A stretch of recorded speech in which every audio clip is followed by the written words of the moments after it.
అందరికీ నమస్కారం. రాష్ట్ర ప్రజలకి, శ్రేయోభిలాషులకి, ప్రతి ఒక్కళ్ళకి బొందర్ ఎమ్మెల్యే, ప్రతిపక్ష పార్టీ వైసీపీ పేర్ని నాని గారు మరి 600 కోట్లు వైజాగ్ కొండ మీద పెట్టారు.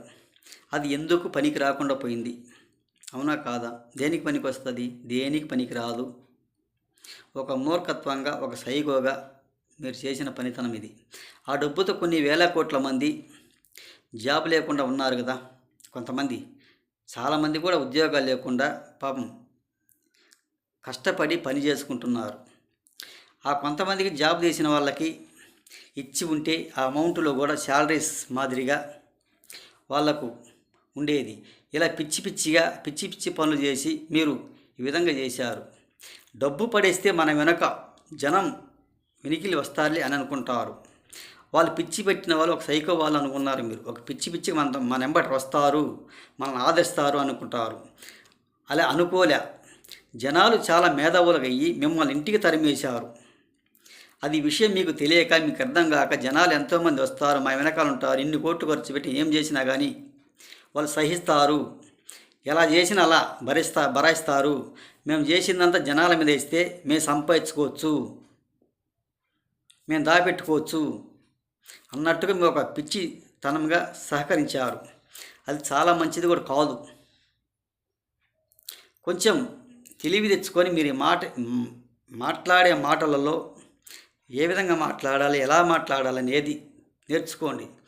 జనాలు తెలుసుకోబట్టే ఈరోజు మీకు అధికారం లేకుండా తరిమివేశారు.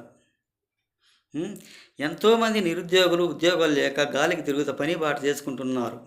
కొంతమంది ఎదవలు కూడా రోడ్ల మీద నిలబడి రోడ్ల మీద ఉంటున్నారులే, వాళ్ళు ఒక పనికి మాలని ఎదవాలనుకోవాలి.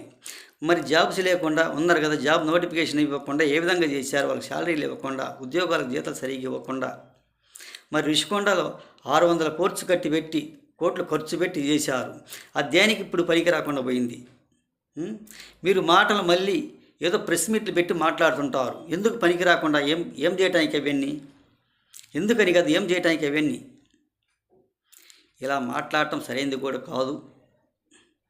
పేర్ని నాని గారు, మీరు ఎందుకు ఓడిపోయామా, ఎలా ఓడిపోయామా, జనాలకు మేమేం చేశామా అనేది కొంచెం నేర్చుకోండి. మీరు ఇంకా నేర్చుకోకపోతే మాత్రం మీ ప్రయోజనం లేదు. మీరు చేసినట్టు గత ప్రభుత్వాల్లో కూడా ఎవరు కూడా చేయలేదు, చేయబోరు. ఇది చాలా మంచిది కూడా కాదు అని తెలియజేస్తూ రాష్ట్ర ప్రజలకి, శ్రేయోభిలాషులకి, ప్రతి ఒక్కళ్ళకి హృదయపూర్వక ధన్యవాదాలు.